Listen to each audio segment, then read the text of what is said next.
All right, so you go to your email or you go to your post office box, your mailbox, whatever it is, and there's an invitation there. Basically, they're asking you to what? RSVP. It could be a wedding, it could be a party, graduation party, a party of some kind, birthday party. So people are wanting you to RSVP. Let them know if you're coming so they can plan for your arrival, so that they can lay out for you every aspect of hospitality they can to welcome you, to appreciate you, and to thank you for being at their party, RSVPs. So Christ, in this image here by Michael Belk, has invited all of us to a party, a wedding party. A father, a king, has invited all people to attend a wedding party of his son, the prince. And in this story, in Matthew 22, it's interesting.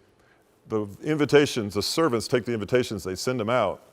But the problem is, some people respond back and say, I can't make it. I got business I got to attend to, or I got to be somewhere, or I got to do this, could do that. I'm not really interested. You go ahead to the party without me.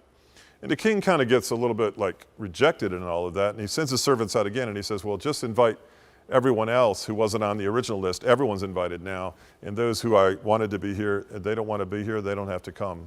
They're excluded. Now, why is this so big? This is big because look at this image. You have in the background, you have the people that kind of like saw that this incredible party was going on, and they never really accepted the invitation to be around the table. They're kind of in the back, but look who's at the table. Look at the lighting, man. Look at the food. You can just feel the togetherness. You can feel the event. There's a lot of stories going on. There's laughter. There's jokes. People are getting to know one another. They're enjoying a good meal. That's what Middle Eastern hospitality is all about. It's about breaking bread together and connecting with one another. That's what the party's all about. It's about celebrating something that happened, that's about to happen, and connecting with one another, being one.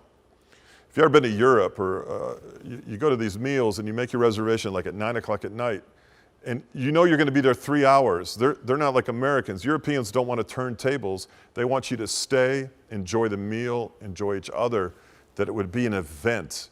It would be a happening. That's hospitality. And that's what it looks like in the Bible. So Jesus here has got these around him that want to be there. Those that didn't want to be there, they're not enjoying the meal, not at all.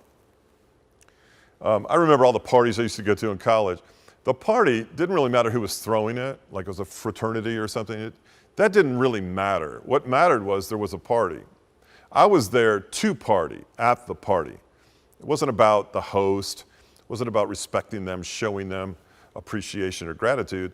They just did something that gave me an excuse to be at that place to party. Well, that's not what Christ is doing. He's wanting to extend to you and I an invitation to have a meal together, to enjoy one another, to laugh, to have a mutual respect and appreciation for one another. Now the question is, are you